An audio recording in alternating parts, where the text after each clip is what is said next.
If you are into movement and training, go ahead and hit that subscribe button, like and comment, guys, because it really helps the channel out and it allows me to keep putting up videos for you guys. Ladies, gentlemen, and my often forgotten, but not by me, bicep hammer curls. Today I have a follow along mobility routine for you guys, and we are going to be looking at the shoulders, the thoracic spine, and the front of the hips. So if you find yourself sitting at desks for extended periods of time, or you are into movements like the handstand, the wheel pose from yoga, or back bends, this routine is going to be the one for you. You won't need any equipment for this one, so let's get right into it.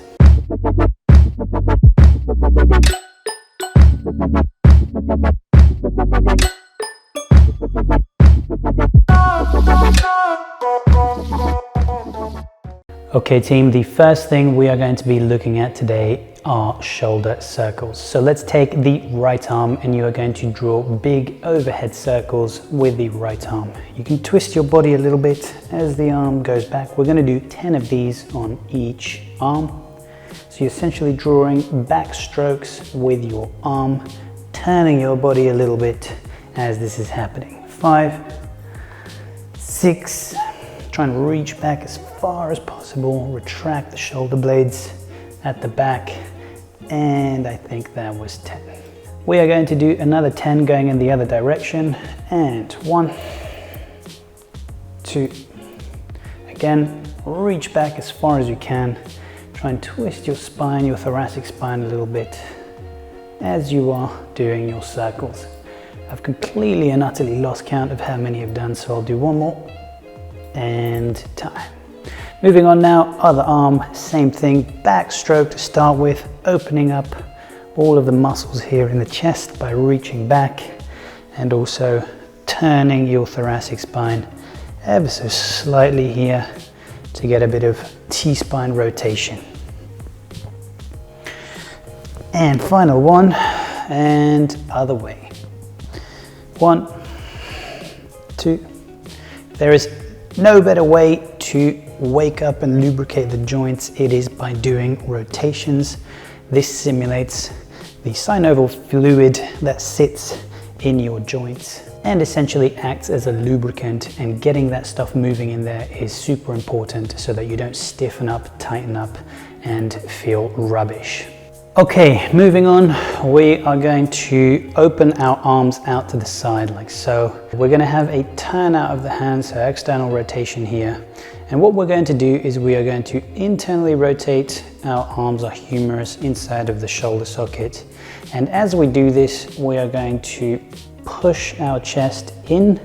You are protracting your shoulder blades, so making space at the back behind you between your shoulder blades, and internally rotating your arms. And then you will reverse the motion. You'll start to externally rotate your arms, turn them out. You are retracting your shoulder blades, pulling them together behind you, and you're creating a slight arch in your thoracic spine here. We're going to do 10 of these. So we've done 3, internal rotation, push your chest back and make space between your shoulder blades. External rotation, pinch your shoulder blades together, push your chest through. And let's carry on. 6, 7, really exaggerate the motion, guys. It is in this exaggeration that we're going to get the most benefits from doing these movements. And time. Shake the arms out. We are going to do another set of 10. The only difference now is we are going to have our arms facing in front of us. So start with neutral spine, shoulders in a neutral position, and you are going to protract your shoulder blades, so make space between your shoulder blades at the back behind you, and internally rotate your hands, your arms. And as you externally rotate your arms, or you turn your hands out, you're going to pinch your shoulder blades together and create a bit of an arch at your thoracic spine. 3, 4, so we've got quite a lot going on here. We've got the shoulder blades moving backwards and forwards, and we have the spine flexing and extending. And finally, we have our humerus bones rotating inside of the shoulder joint. And time. So 10 facing out, 10 with the hands facing forward, and we will now move on.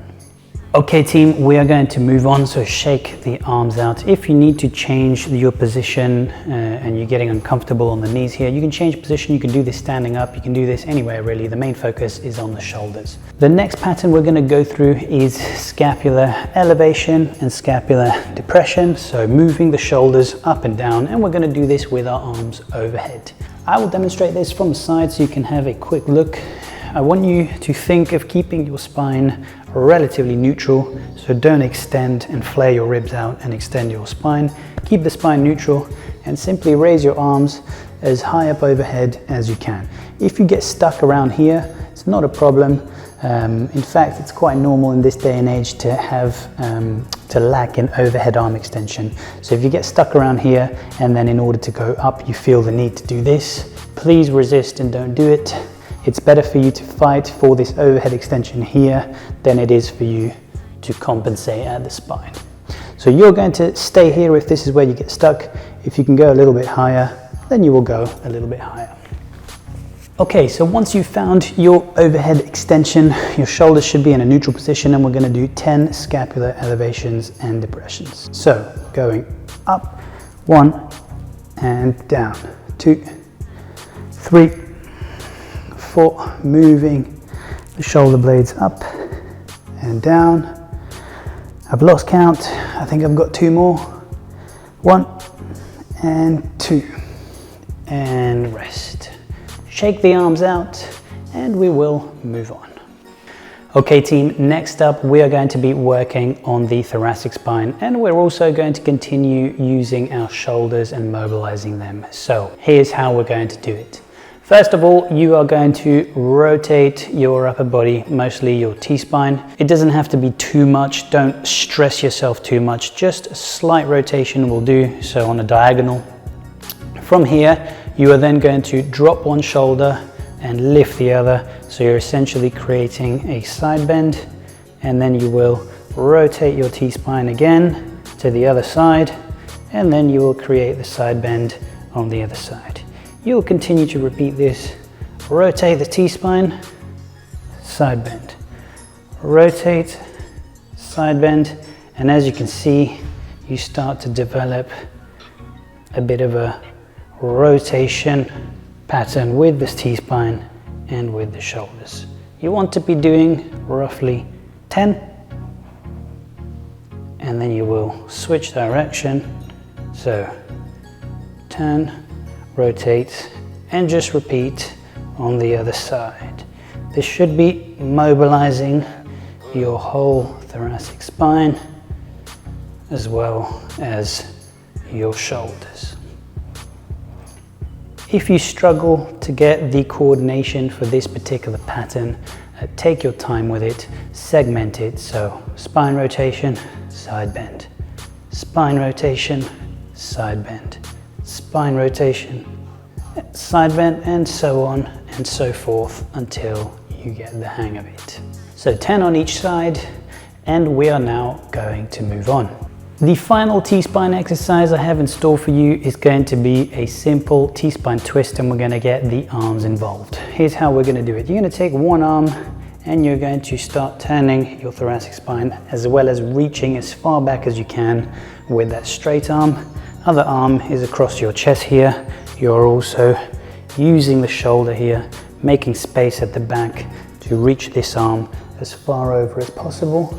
And you are going to hold and do 10 gentle bounces. 4, 5, 6, 7, 8, 9, 10. And swap over to the other side. And 1, 2, 3, 4, 5, 6, 7, 8, 9, 10. And now we're going to alternate 10 times. 1, 2, 3, reach as far back as you can. and use both arms to create space in your shoulder blades.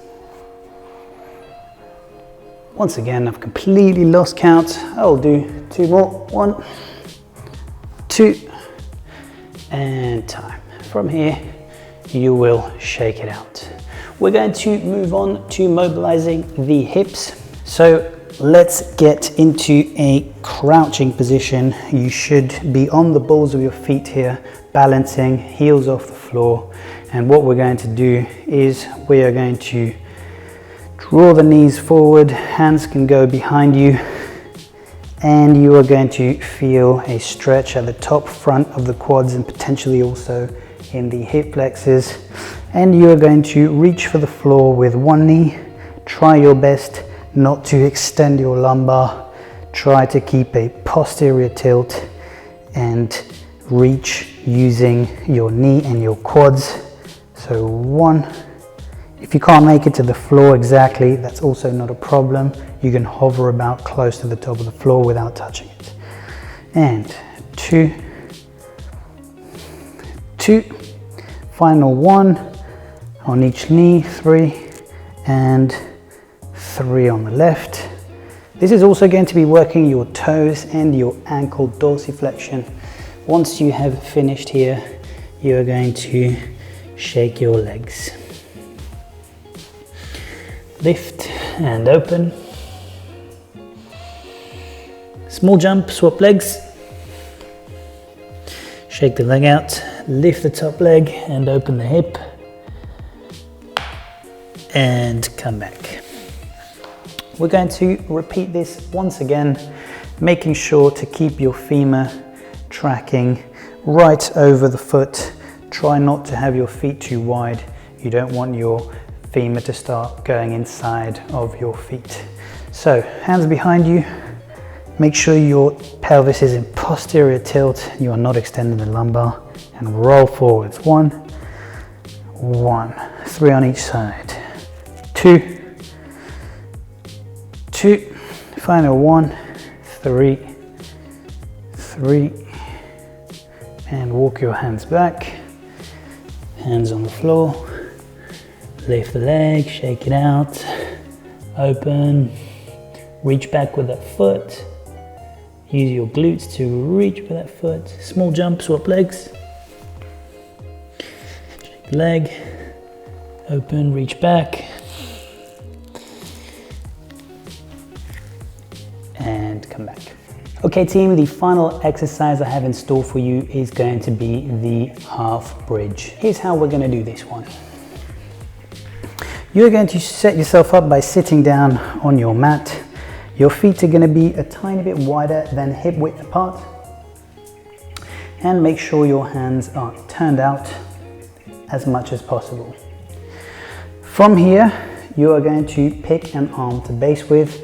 I'm going to demonstrate on my right first, so my right arm is going to be bearing most of the weight. So first of all, you are going to start to gently lift your hips up into the air. Shift the weight over to the right arm, remove one arm and finish pushing all the way up your hips as high as you can in posterior tilt and pushing out from your shoulder as well. Other arm can stay here across your chest. Try not to turn your body to the side too much. You want to be opening the whole anterior line of your pecs and your bicep. You'll probably feel a stretch in your bicep as well. You want your chest to be facing the ceiling as much as possible, although it's likely to be at an angle. And just hold this position for between 5 and 10 seconds. Once you've done your 5 to 10 seconds, you're going to drop your hips, rest, swap arms. If you feel that you can start with the hand across your chest and push up with one hand from the get-go, that is also viable. Other arm, we're going to hold for 10 at the top position.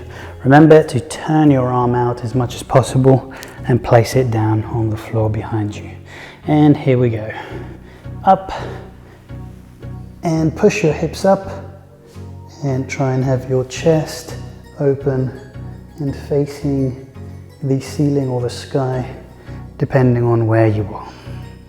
holding here for 10 seconds. I didn't even start counting, but that feels like about 10 seconds to me. Drop and finish. Shake the arms out, and we're gonna do one final set on each side. This time we're gonna get the top arm involved as well. So turn your hand out as much as possible, arm across the chest, pushing up into our half bridge, and with the free arm, you are going to reach overhead as much as possible, and you're going to try and gaze at your own hand here with your head, again holding for 10 seconds. Find your breath, trying to find some comfort in this position. It can be quite intense at the beginning, but eventually if you learn to find your breath and spend time in these positions, they will become a lot more accessible and a lot easier. Other side, turn the hand out, push the hips up, posterior tilt of the pelvis, free arm overhead, looking up at your hand, feeling where the intensity is, trying to find your breath, trying to calm your body and your nervous system, get used to this position. 10 seconds or 5 to 10 seconds is right. We'll try and build up to 10 seconds. And arm in, drop the hips, and finish. From here, you're just going to shake it out. Move your arms about, give your shoulders a little bit of a shake and a move. And that is it, team. That is all I have for you guys today. If you enjoyed it, please drop a like in the video. Drop a comment as well. Let me know what you enjoyed, if something in particular is working for you. As always, share the video, guys. If you know someone you think that will benefit from this video, send it to them. I know a lot of us spend a lot of time at desks. And even if you don't spend a lot of time at desks, we have sort of lost our ability to isolate certain joints in our bodies, like the shoulder. We tend to move our whole upper body and thorax as one unit, and we use the arms for everything. So I think we can all benefit from a little bit of awareness and a little bit more movement in our joints. So do share this along with loved ones, elders, anyone you think might benefit. And that is it, guys. That is all I have for you guys today. Final note, if you are looking for any minimalist barefoot training shoes, I'm currently working with Vivo Barefoot. So full disclosure, they've given me a discount code to share with you guys. You will get a certain % off of purchases from the website. The discount code is Farid, is my name in caps. Get in there and check them out, guys. I am only working with them because I like their products. I use them all the time, so let that be known. That's really it now, guys. That is all I have for you guys. I hope you enjoyed it, and I'll see you on the next one.